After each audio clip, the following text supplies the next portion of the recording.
Hi, thank you so much for stopping by P2P Relates, where we talk about all things relationships. I'm Pat Renfro, and today we're going to tackle forgiveness. But before we get started, hit the subscribe button so that you can know when I upload. Well, you won't know until you hit the button, and then it'll give you a notification every time I upload my videos, as well as give me a thumbs up and share comments below. All right, so forgiveness. I want to define that before we get further. I wanted to give you something to think about and to work on in your life so that, again, you can keep this journey of becoming better and better all the time. So forgiveness is a release of resentment and the decision to let go of an offense. You know, I've talked to you in other times past about love being a decision. Forgiveness is also a decision. And one thing I'll leave with you hurts you much more than the person you're holding that resentment towards. In a lot of cases, they don't even have a clarity of the impact they made on you. And more importantly, unfortunately, because we get guilty of just being into ourselves, we're just trying to get our needs met. We're just trying to navigate through. When I first got married, my husband didn't like it when I would tickle him, but I was known in my family as the tickle monster, and especially my brothers. I would get them in a corner and tickle them to the point where I could just go like that and they would just jump.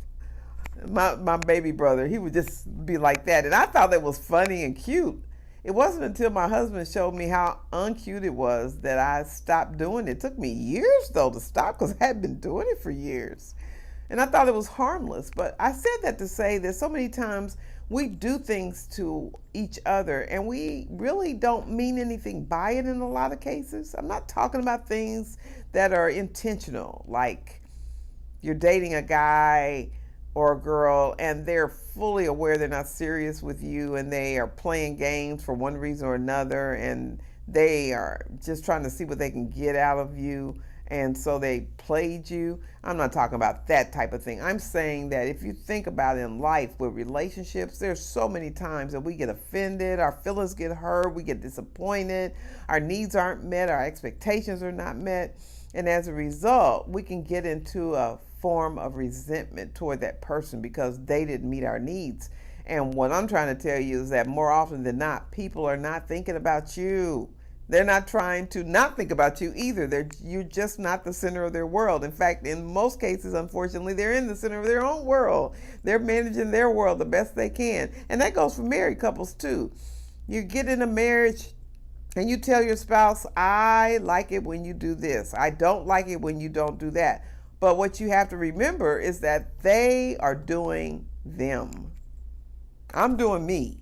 So when you tell me you don't like it when I do a thing or you want me to do a certain thing, I've got to step outside of me long enough to even give you what you asked for in the first place. And if I drop the ball or if I don't meet your need, it sure isn't because I was trying to find 15 ways to hurt your feelings. I just was doing me. Now, should I just be doing me? Absolutely not. I should be secure and whole and well balanced enough that I can get outside of myself and be a blessing to the people in my life, especially those people close in my life. But people are going to hurt you. People are going to fail your expectations. And you will do yourself the biggest favor by finding ways to let it go and to forgive them. Now, that doesn't mean be a doormat. It doesn't mean just let people walk all over you and do everything and everything is, oh, it's okay, it's okay. No, it's not okay. No, racism isn't okay. Inequities aren't okay. Abuse is never okay.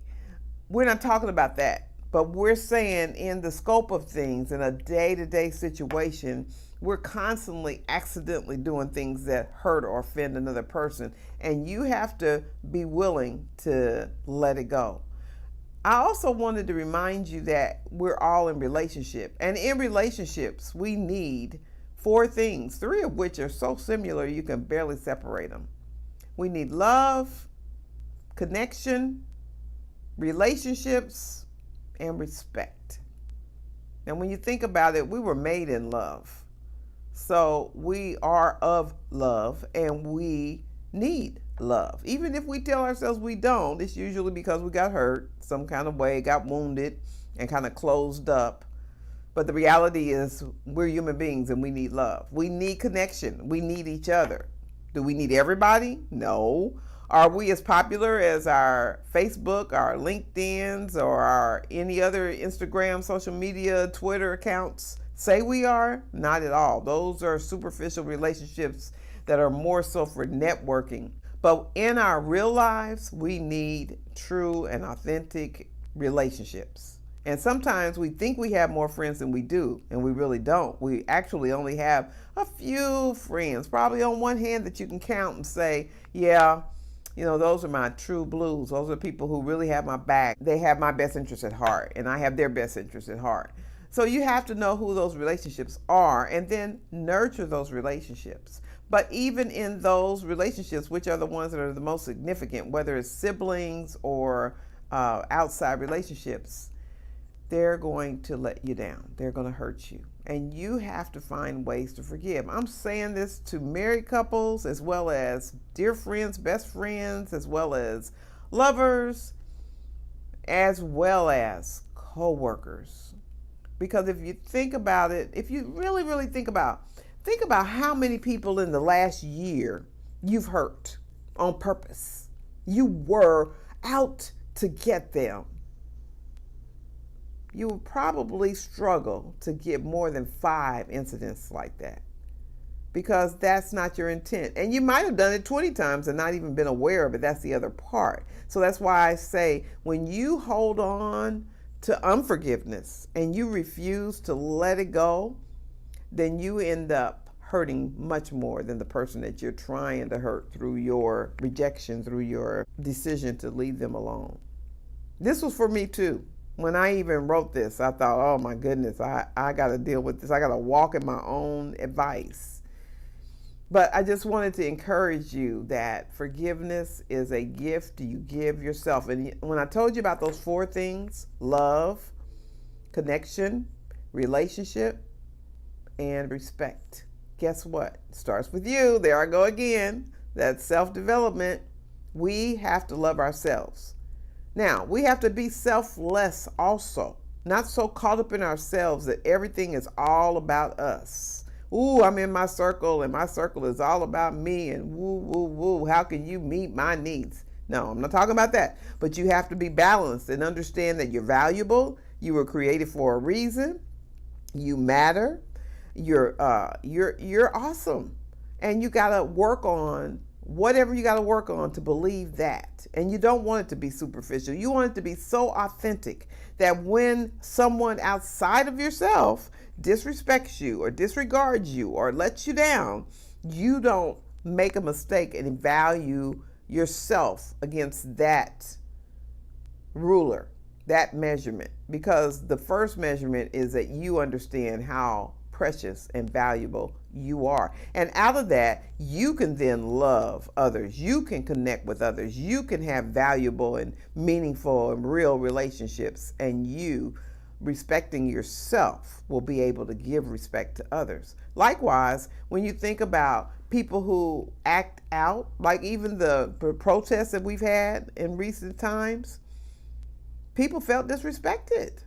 If I have a son and I've got to worry about if he's going to come home at night because of all the different police issues that have come up over and over and over again, he's going to feel disrespected. And out of that, we're going to have behaviors that probably aren't the most desirable. But again, it's because human beings need those 4 things significantly. I say all of that to say that as we go into our lives and we're interacting with one another and we're moving and breathing, we want to make sure that we sow into the lives of others the types of things we hope to reap back.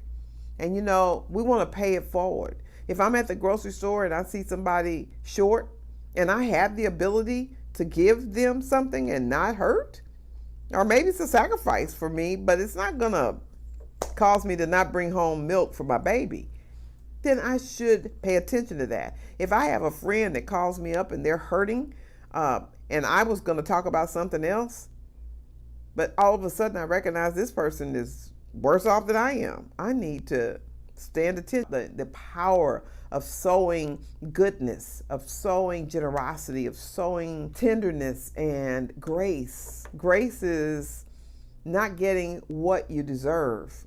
And how many times have we wished that we were going to get grace in a situation?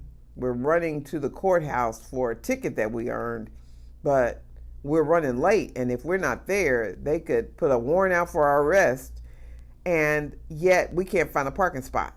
So we park where we really shouldn't park, and we hope like heck when we get out of that court, we don't have another ticket to deal with. And we get out and there is no ticket. You probably are reaping something else that you did for someone else down the road. Now, I'm not encouraging unlawfulness. That's not what I'm saying. I'm just saying constantly we're reaping and we're sowing. So you want to make sure you sow goodness. You want to sow generosity. You want to sow grace with people. You want to give people mercy. You want to give them the benefit of the doubt. Very seldom are people trying to hurt you. And if you will be willing to do those types of things in your relationships, you will get it back 100-fold. And you'll not even recognize just how many close shots you missed. When you hold on to resentment, when you hold on to unforgiveness, you are paying much more for it than the person that you really are holding it for. They're, in most cases, pretty oblivious.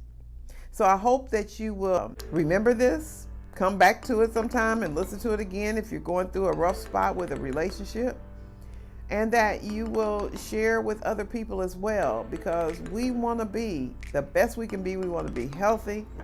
And hit that subscribe button, click the bell, give me a thumbs up, give me comments. I welcome those, and I wish you a glorious 7 next days. See you next week. Bye.